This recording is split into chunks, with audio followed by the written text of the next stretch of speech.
Abram suas Bíblias, por favor, em Deuteronômio, capítulo 6. A educação cristã no lar é o que nós vamos falar hoje.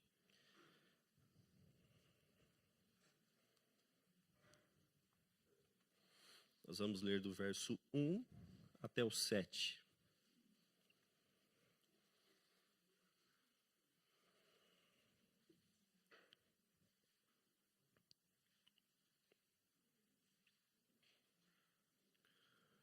O texto diz assim: Estes, pois, são os mandamentos, os estatutos e os juízos que mandou o Senhor vosso Deus para ensinar-vos, para os cumprisseis na terra que passais a possuir.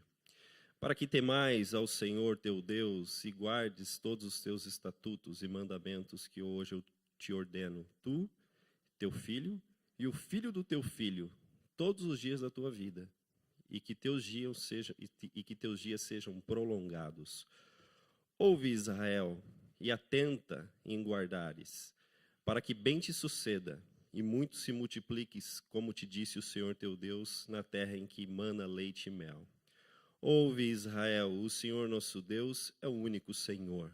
Amarás, pois, o Senhor teu Deus de todo o teu coração, de toda a tua alma e de todas as tuas forças.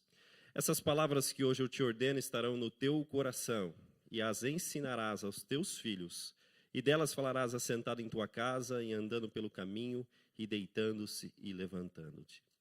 Amém. A educação cristã no lar é o que nós vamos tratar nessa manhã. A bem da verdade, esse é um tema interessantíssimo, porque nós temos percebido que as famílias estão terceirizando a educação dos seus filhos. Estão empurrando para a escola aquilo que cabe aos pais. Estão empurrando para os pastores, para os líderes, aquilo que também cabe aos pais. Não queremos dizer que a escola nem os pastores não deixam de ter uma função na educação dos filhos. Mas nós precisamos entender que a responsabilidade repousa sobre o pai e sobre a mãe. Nós não podemos perder isso de vista. É sobre você, pai, sobre você, mãe, que cabe essa palavra. Quando nós lemos aqui o livro de Deuteronômio, perceba que no versículo 2 ele diz assim: eu ordeno a tu e teu filho. Ele está dizendo aos pais, para que os pais ensinem aos filhos e os filhos aos filhos. Significa que eu tenho que me preocupar não só com os meus filhos, com Estevão e com a Luísa, mas eu tenho que focar na educação, me preocupar também com a educação dos meus netos. Eu educo os meus filhos para que os meus netos também sejam abençoados. Ted Tripp, um pastor que inclusive escreveu um livro muito interessante, eu aconselho a todos os pais a lerem. O livro chama-se Pastoreando o Coração da Criança, muito interessante. Ele diz que quando no velório do seu avô, do neto dele, o neto disse assim: algo que marcou na vida do meu avô foi a vida de oração dele. A vida de oração do meu avô marcou a minha vida. Isso impactou o coração daquele menino. Nós precisamos entender que, como os pais, nós temos responsabilidade sobre as vidas dos nossos filhos. Não podemos esquecer isso. A Bíblia sempre chama a responsabilidade para a família. Quando você lê Josué capítulo 24, você percebe esse líder falando com o povo de Israel. Em determinado momento, Josué fala assim: olha, escolhei hoje a quem servis, se a Deus ou aos deuses que estão ao nosso redor. Ele, porém, diz: eu e a minha casa serviremos ao Senhor. Ainda que toda a nação não quisesse servir a Deus, ele traz a responsabilidade para a sua casa e diz: eu e a minha casa vamos servir ao Senhor. Nós precisamos entender que, apesar de sermos igreja, um corpo, nós temos núcleos menores que são as famílias. E sobre a família repousa o olhar do Senhor.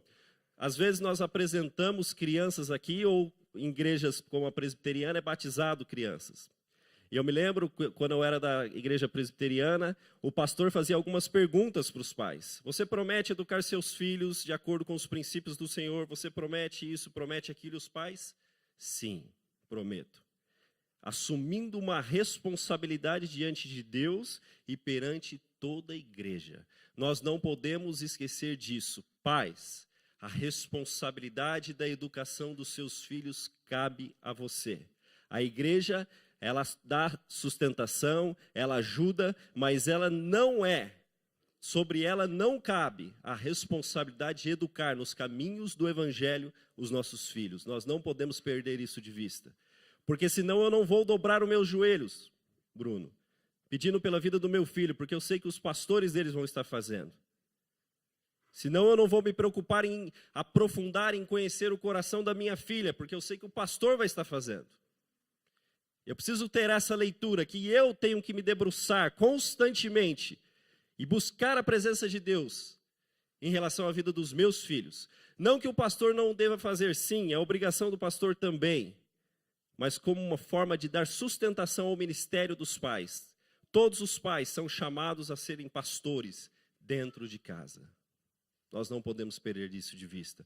E o texto de Deuteronômio é interessantíssimo, porque Moisés chega para os pais e dá essa ordem. E ele começa com a base de tudo. Qual a base onde todo lar deve estar alicerçado? Versículo 4, ele diz assim: ouve Israel, o Senhor nosso Deus é o único Senhor. É o único Senhor. Nós precisamos entender que a diferença de Israel para as outras nações era o fato de que Israel adorava um único Deus. Um único Senhor. E aí, nós, evangélicos, com facilidade, nós dizemos assim, bom, isso para nós não é problema, porque nós não nos prostramos perante nenhuma imagem. Nós não adoramos nenhum Deus. Nós não fazemos caravanas para ir a um determinado lugar, buscar, fazer romarias ou qualquer coisa assim, buscando deuses auxiliares ao nosso Deus.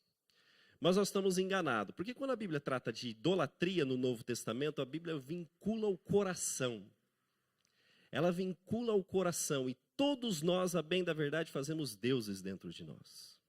E aqui o texto já começa dizendo assim, ouve Israel, o Senhor nosso Deus é o único Senhor. Nós precisamos entender que todos os dias deuses batem à nossa porta da nossa casa, querendo entrar e instalar suas filosofias, suas ideologias, e querendo substituir o único e verdadeiro Deus. Às vezes a obsessão por termos dinheiro, por uma independência financeira, se torna o nosso Deus. Você quer saber os valores de uma família? Se de repente você chegar numa criancinha e perguntar, filho, se um vaso caríssimo que o seu papai ou sua mamãe comprou cair no chão, o que o seu pai faz? Ele me arrebenta, ele vai falar um monte na minha cabeça. E se você desobedecer, ele não vai falar tanto. Você vai perceber que os valores dessa casa estão nos valores financeiros. Estão ligados à questão financeira. Às vezes é o reconhecimento, queremos de alguma forma sermos reconhecidos. E o filho percebe que o pai desesperadamente quer ser reconhecido. E quando não é, há um sentimento de frustração dentro de casa. Há um sentimento onde o filho, ele é muitas vezes rejeitado porque ele não foi tão bem na prova quanto nós esperávamos que ele fosse. Que ele não é tão bem quanto, ele não vai tão bem quanto aquele amiguinho dele vai. E nós entendemos que os nossos filhos são pessoas frustradas e rejeitadas porque não conseguem atingir o padrão que nós colocamos. Nós temos que tomar cuidado para não estarmos fazendo disso deuses dentro do nosso lar. Mas eu percebo que o pior dos deuses e o pai de todos os deuses chama-se eu. Eu. É ele quem cria todos os outros. Esse é o pior dos deuses. Um ídolo chamado eu. É o eu que destrói casamentos. É o eu que arrebenta com a filha dos filhos. Sabe por quê? Quando o eu é extremamente egoísta. Ele pensa só em si. Ele não consegue enxergar que há outras pessoas ali dentro de casa. Ele não consegue perdoar. O prestígio dele, o bom nome dele está acima de qualquer coisa. E tudo tem que ser visto para servir o eu. E Moisés diz assim, ouve, ó Israel, o Senhor nosso Deus é o único Senhor. Se nós queremos começar a educação cristã dentro de casa, nós precisamos começar a morrer para nós mesmos. Não há outro caminho. Só assim o Senhor do universo pode reinar dentro da nossa casa.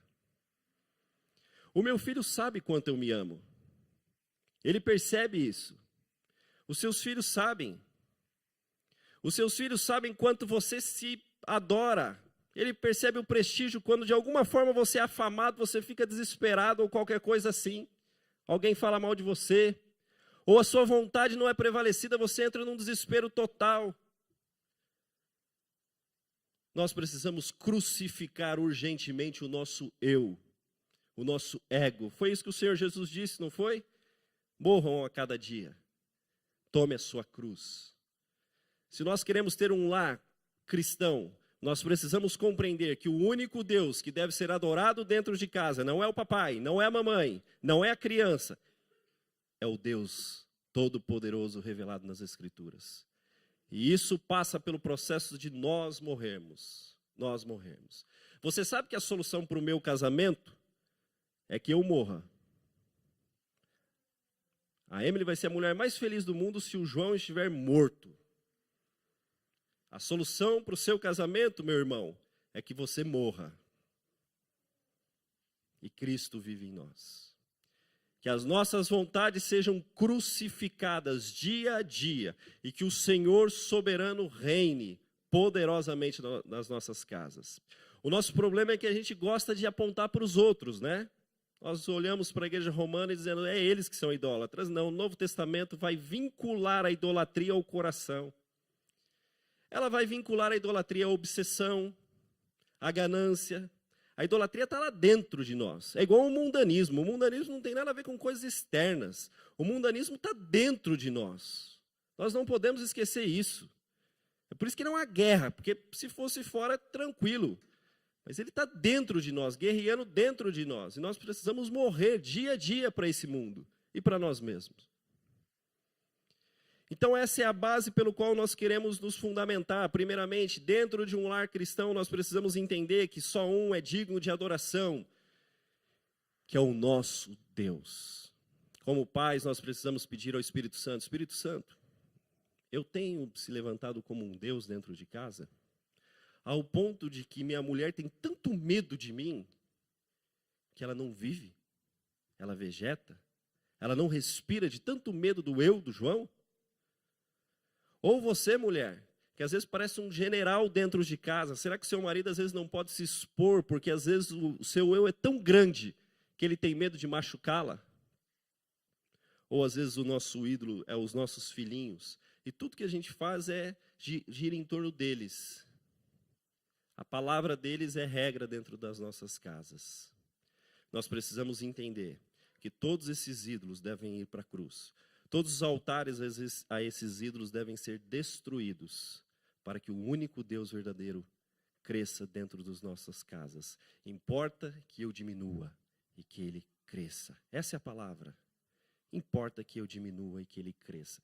Você se sente machucado diante de ofensas, de algumas ofensas? Como você se sente quando seu filho te desobedece? Nós temos que começar a fazer essas leituras, porque de repente, às vezes, o nosso eu está tão gigante que nós nem nos preocupamos com a desobediência em relação a Deus. A questão é a ultraje em relação a nós mesmos. Nós temos que nos preocupar com isso e perceber que a idolatria está dentro de nós. E o grande Deus que se levanta dentro de nós é o eu. Mas vamos avançar. Dito que o nosso Deus é o único Deus que deve reinar dentro da nossa casa, nós vamos perceber que o texto ele vai avançando. Ele vai primeiro dizendo que Israel deve adorar somente um Deus. Agora ele traz a revelação, né, que Deus é o único Deus. Agora ele vai trazer que esse Deus é um Deus relacional, é um Deus que se relaciona com a casa, é um Deus que se relaciona com o pai, é o Deus que se relaciona com o filho, é o Deus que se relaciona com a esposa. Perceba que no versículo 25 ele fala assim, amarás, pois, o Senhor teu Deus de todo o teu coração, de toda a tua alma e de todas as tuas forças. Israel não foi chamado somente para adorar um único Deus verdadeiro. Eles também são chamados para ter um relacionamento profundo com este Deus. Profundo. Não religioso, mas profundo. Não um relacionamento superficial. Nós precisamos entender que por detrás da ordem de Moisés, escrevendo aqui, amarás, pois, o Senhor teu Deus de todo o teu coração, há o Espírito Santo soprando sobre a vida de Moisés, dizendo, mande o meu povo me amar. Essa é a ordem. Porque se nós cremos que a Bíblia é inspirada pelo Espírito Santo e que há o autor divino por detrás do autor humano, nós precisamos entender que é o próprio Deus nos dando uma ordem para amá-lo sobre todas as coisas. E Ele é digno do nosso amor. Ele é digno do nosso amor. Se nós olharmos a Bíblia, nós vamos ver que Deus, quando olha para um ser humano, Ele não olha para o comportamento somente, mas Ele olha lá dentro, ao que está se passando no coração do homem. Apocalipse 2:2, João faz uma advertência à igreja, porque essa igreja, o amor da igreja estava morrendo, se esfriou, você abandonou o seu primeiro amor. Sabe por quê? Às vezes a gente está cumprindo todos os ritos que a igreja diz. Nós comparecemos à igreja domingo de manhã, nós fazemos isso, fazemos aquilo, tudo o que é dito nós fazemos, cumprimos. Só que o nosso coração não está naquilo. Nós estamos longe da presença do Senhor. Nós cumprimos, fazemos a risca, somos como aqueles fariseus que observam aqueles que não cumprem, ainda julgam os que não cumprem, mas o nosso coração mesmo está longe desse Deus. E nós não compreendemos que o nosso Deus é o Deus que foca no coração. É o Deus que foca no coração. Tem uma palavra de Jesus que eu acho interessantíssima, que Jesus, ele diz assim, este povo me honra com os lábios. Ele pega um texto de Isaías e diz assim, esse povo me honra com os lábios, mas o seu coração está longe de mim. O seu coração está longe de mim. Quer dizer, o foco de Deus não é o comportamento somente, o comportamento é só o que está se passando dentro do coração. Os fariseus, com muita facilidade, viviam uma religiosidade quase perfeita, porém o coração deles não estava na presença de Deus. Eles eram extremamente legalistas. O seu filho não precisa de legalismo dentro da sua casa. O seu filho precisa ver um pai que ama o Senhor sobre todas as coisas. Um pai que tem prazer e que se regozija na presença de Deus. É isso que nós precisamos compreender que os nossos filhos precisam. Agora, a questão é, como eu amo a Deus sobre todas as coisas? Porque aqui nós precisamos, lendo as Escrituras, a partir do Novo Testamento, a partir da pessoa do Senhor Jesus. E quando eu olho para mim mesmo, eu vejo uma incapacidade de amar a Deus sobre todas as coisas. Nós não conseguimos amar a Deus sobre todas as coisas, ou de todo o coração. Mas o Novo Testamento nos ensina. O Novo Testamento nos ensina como é possível amarmos esse Deus. Em 1 João, capítulo 4, versículo 19, João nos ensina o seguinte, é interessante abrirmos a Bíblia lá. 1 João, capítulo 4, para que vocês vejam. Versículo 19.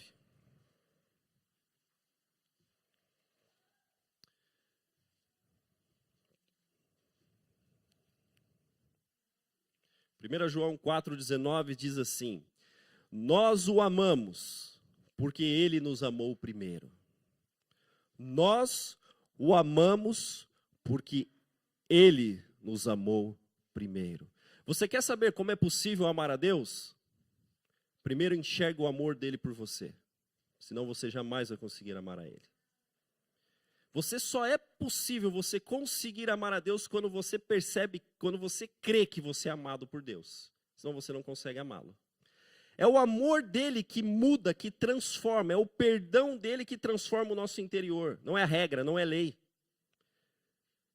Porque perceba que lá em Deuteronômio, a lei vai dizer, ame a Deus sobre todas as coisas. Mas a lei, ela não serve para modificar o nosso coração. Essa não é a função da lei. A graça transforma. Aí é diferente. Porque aí a graça vem e demonstra para mim e para você, ele te amou primeiro. Ele te amou primeiro. E aí nós compreendemos, e quando eu compreendo que não fui eu quem me tornei merecedor do amor dele, mas porque ele me amou, agora eu devolvo em amor, esse amor com que ele me amou, tudo muda. O meu relacionamento com ele muda completamente. Porque agora há aceitação, há perdão. E agora eu não me esforço mais que nenhum desesperado para chamar a atenção do amor de Deus, como se pudesse me tornar merecedor desse amor.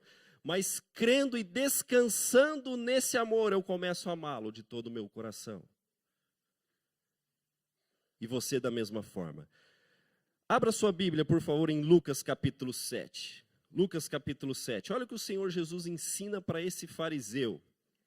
Lucas capítulo 7. Lucas 7, 36 em diante.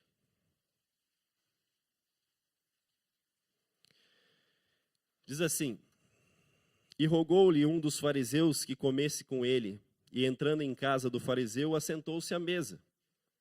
E eis que uma mulher na cidade que era pecadora, sabendo que ele estava à mesa em casa do fariseu, levou um vaso de alabastro com unguento, e estando por detrás aos seus pés, chorando, começou a regar os seus pés com lágrimas, e os enxugava com os cabelos da sua cabeça, e beijava os seus pés e ungia com unguento. Quando viu isso, o fariseu que tinha convidado falava consigo, dizendo: se este fora profeta, bem saberia quem é essa mulher que lhe toca, pois é uma pecadora.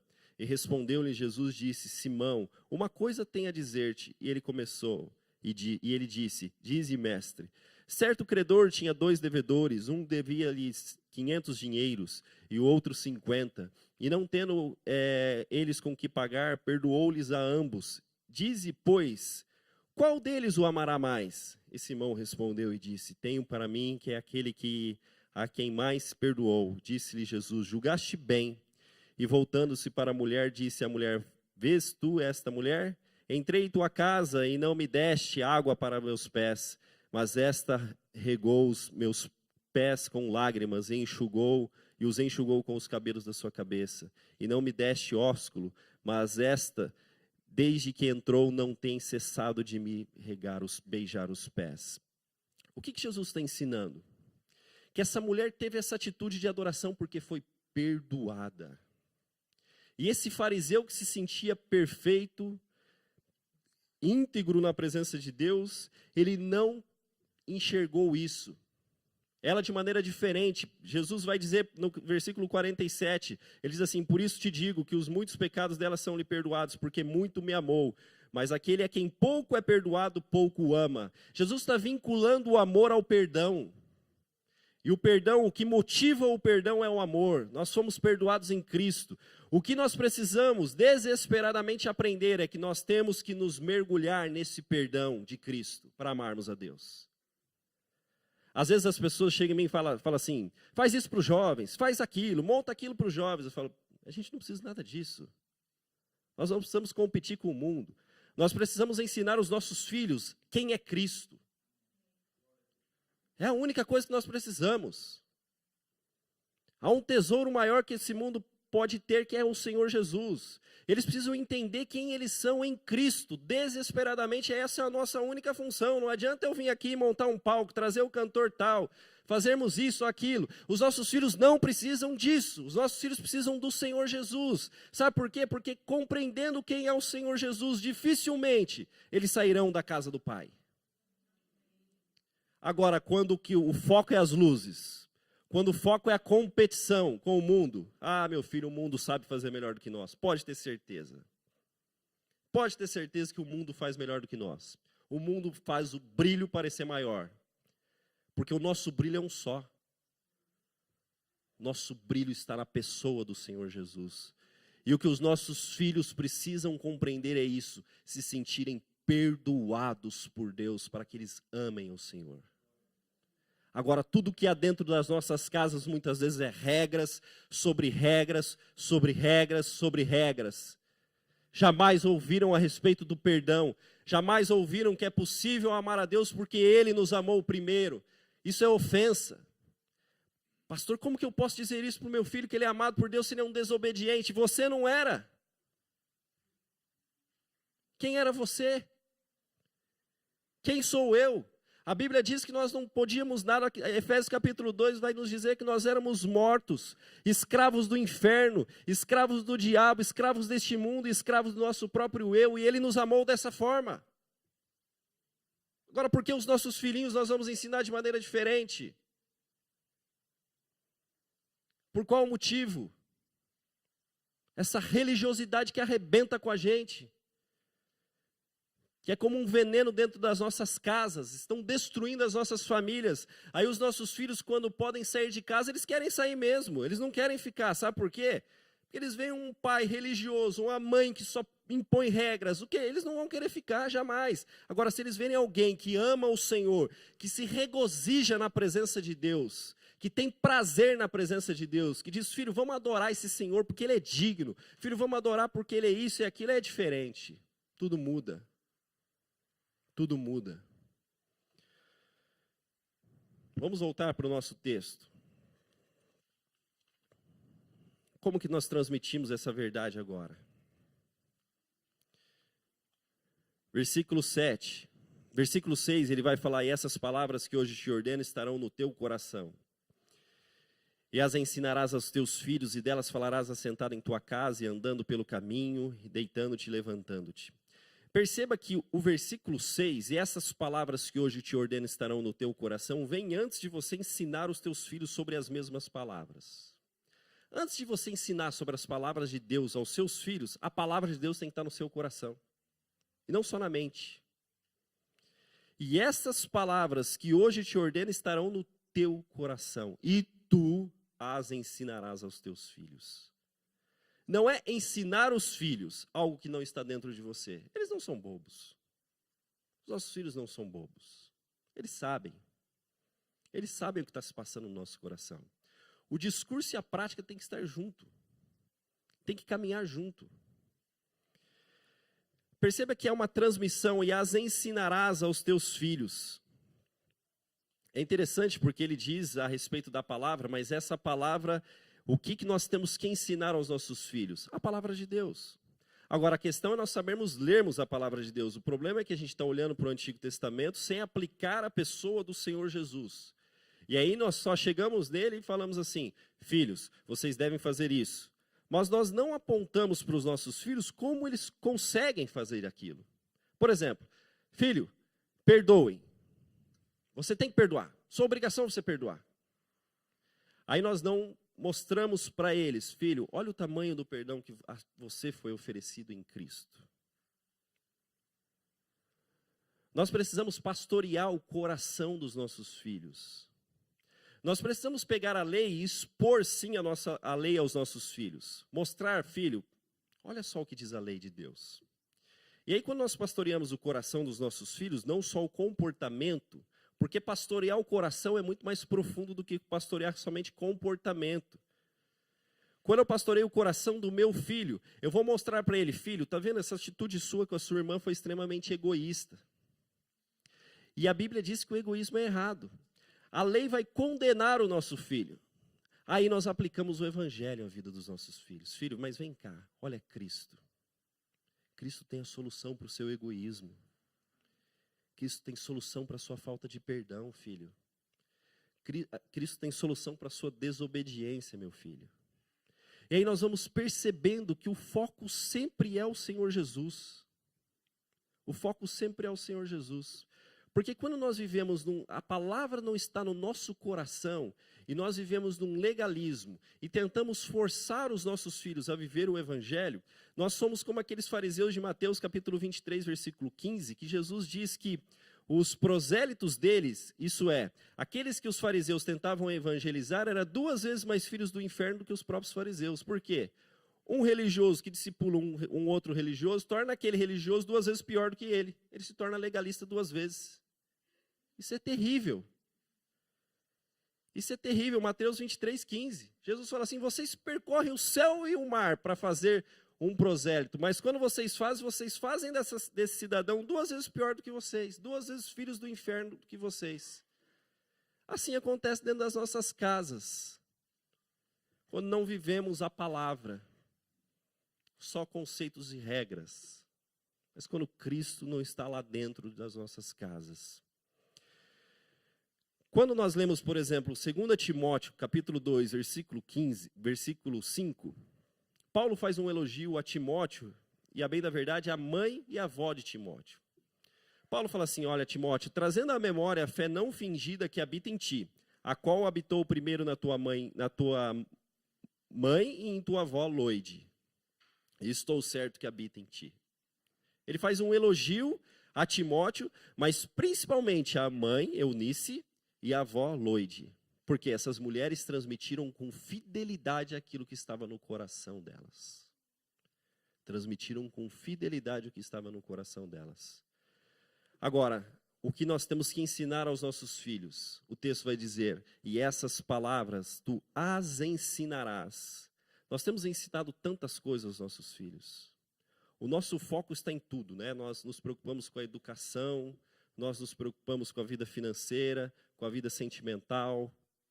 Não, mas ele precisa estudar, ele precisa fazer isso, mas nós precisamos compreender que a maior urgência dos nossos filhos é que o coração deles seja penetrado pela palavra de Deus. O coração dos nossos filhos precisam ser penetrados pela palavra de Deus. A palavra de Deus tem que tomar conta do coração dos nossos filhos, porque em determinado momento da vida deles, eles vão sair de casa. E você já não vai ter mais as asas sobre ele. E ali, se a palavra não estiver no coração, você não vai saber o que está se passando com o seu filho. Agora, se a palavra está no coração do seu filho, ele pode estar aonde ele estiver. Você sabe que o coração dele está cheio da palavra de Deus.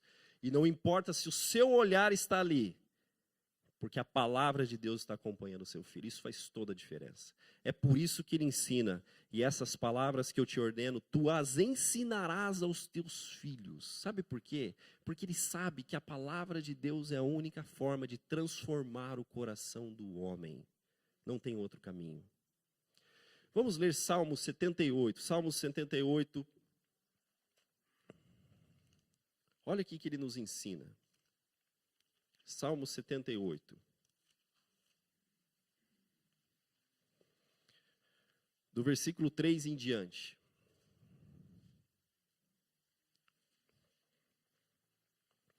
Aqui é um pai falando.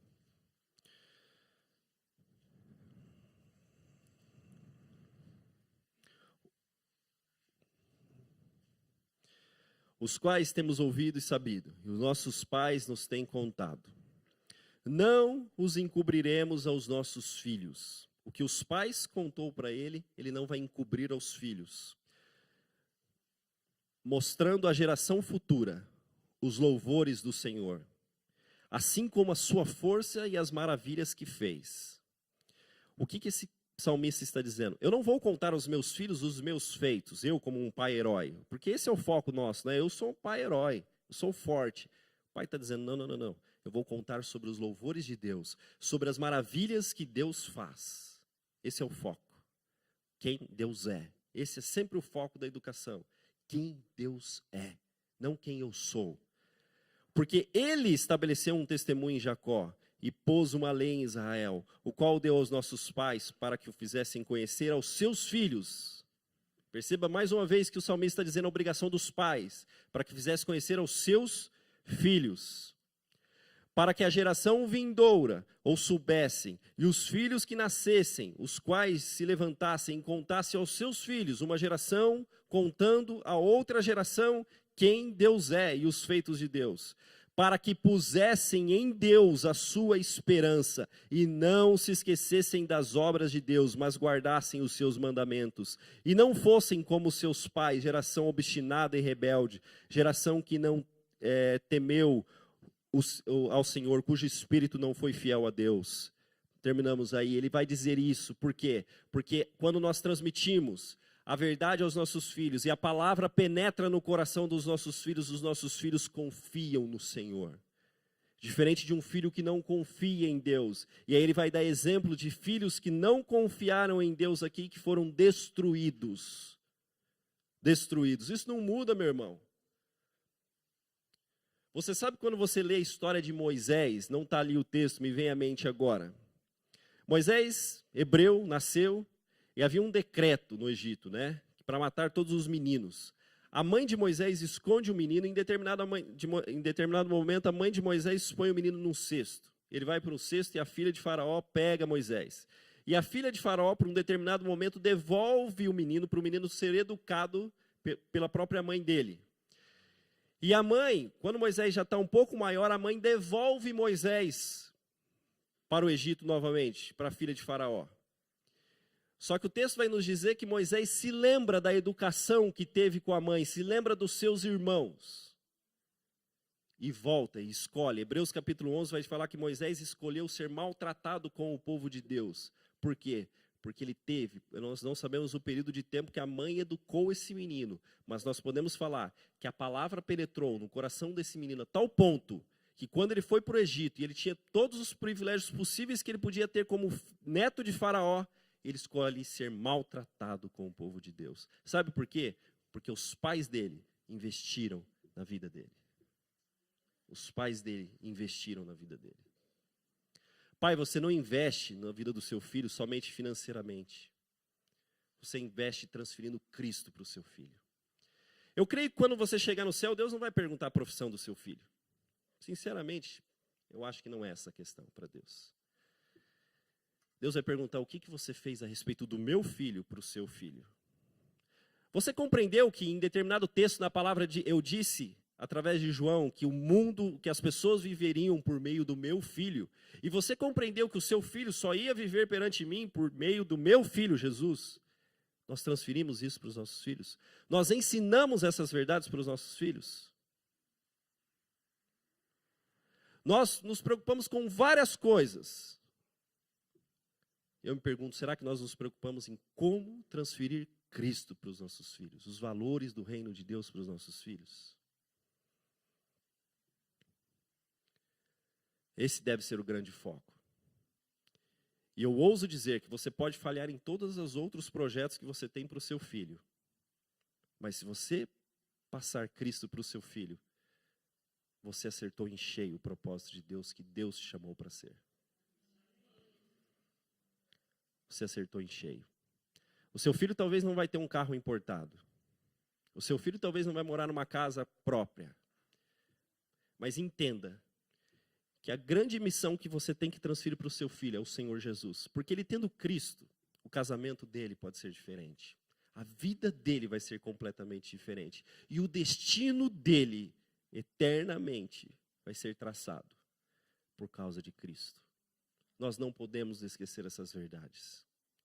Cuidado, porque aquilo que você se esforça tanto para dar para o seu filho pode ser a arma do diabo para destruí-lo. Cuidado. Cuidado que as questões financeiras que você se esforça tanto pode ser um laço para a vida do seu filho. Cuidado.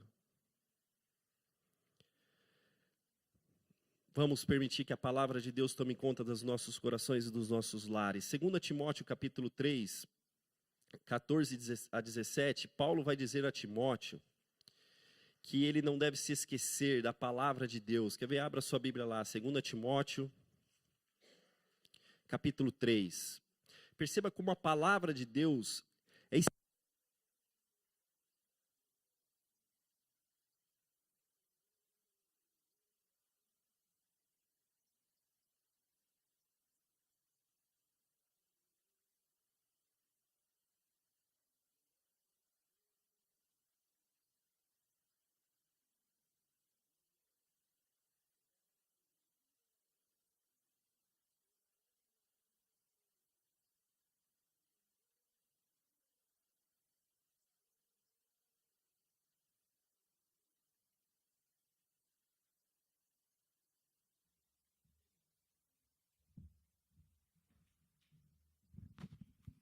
sabendo de quem o aprendeste,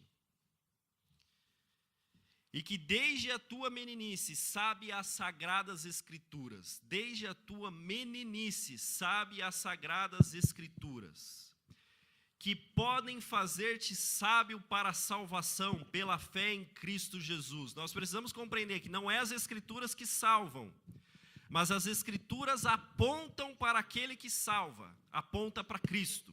Olha o que diz o texto. Que podem fazer-te sábio para a salvação, pela fé em que há em Cristo Jesus. Toda a Escritura é divinamente inspirada e proveitosa para ensinar, para repreender, para corrigir, para instruir em justiça, para que o homem de Deus seja perfeito e perfeitamente instruído em toda boa obra. Nós não podemos nos esquecer disso. É a palavra de Deus, somente ela, que pode transformar os corações dos nossos filhos. Nós jamais podemos esquecer dessa verdade. Não são regras que transformam o coração dos nossos filhos. A graça de Deus, através dessa palavra, é quem muda o coração dos nossos filhos. Talvez muitos dos nossos filhos não estão presentes aqui hoje, porque nós só passamos regras para eles e não apontamos a Cristo, a solução. Nós precisamos entender que houve um grito na cruz: está consumado. Essa verdade os nossos filhos precisam compreender: está consumado. Hebreus capítulo 4, para concluirmos, o último texto. Hebreus 4. Eu queria pedir que o grupo de louvor estivesse aqui. Hebreus 4:12. Ele vai falar assim: porque a palavra de Deus é viva. A palavra de Deus é viva e eficaz, e mais penetrante do que espada alguma de 2 gumes, e penetra até a divisão da alma e do espírito, e das juntas e medulas, e é apta para discernir os pensamentos e intenções do coração. É o que eu disse: se você quer pastorear o coração do seu filho, você precisa penetrar o coração dele. A única forma de penetrar é trazendo a palavra de Deus. E quando eu falo a palavra de Deus, é você saber ler o Antigo Testamento sob a ótica de Cristo, aplicando sempre Cristo sobre a vida do seu filho. Aí não há razão para o seu filho correr desesperadamente atrás de algo que o mundo tem a oferecer, porque ele já tem o grande banquete, que é Cristo. Só corre atrás das coisas do mundo aquele que não experimenta o banquete, que é Cristo. Nós não podemos nos esquecer dessa verdade. Eu queria que você se colocasse de pé, e que nesse momento você compreendesse, que você orasse ao Espírito Santo, falasse: Espírito Santo, me ensina essa verdade. O texto ele vai nos dizer que nós temos que ensinar essas verdades aos nossos filhos em todo o tempo, de maneira formal, assentado em nossa casa, mas andando pelo caminho. E não só citando textos, mas vivendo com os nossos filhos, com intensidade. Sabe, mostrando aos nossos filhos a verdade do Evangelho através das nossas vidas. O meu filho precisa compreender como Cristo ama a igreja através do meu amor pela minha esposa. E o meu filho precisa compreender como a igreja é submissa a Cristo através da submissão da Emily para mim. É através de coisas práticas. As verdades do Evangelho vão sendo colocadas sobre o coração dos nossos filhos e gravadas profundamente sobre o coração dos nossos filhos. Nesse momento, se você tem transferido responsabilidade para pastores, não tem problema nos chamar para auxiliar, para ajudar. Nós estamos aqui para isso mesmo. Mas jamais transfira o coração dos seus filhos para quem quer que seja. Que você compreenda que essa missão é sua. Jamais transfira a vida dos seus filhos para qualquer pessoa. Ninguém ama os seus filhos como você. Pelo menos nós esperamos isso, né? Ninguém ama tanto a sua filhinha como você, ou o seu filho como você. Por isso, dobre os seus joelhos pela vida dos seus filhos. Clame a Deus pela vida dos seus filhos. E assuma de novo a responsabilidade do lar que cabe a você, pai. Que cabe a você, mãe. Em nome de Jesus.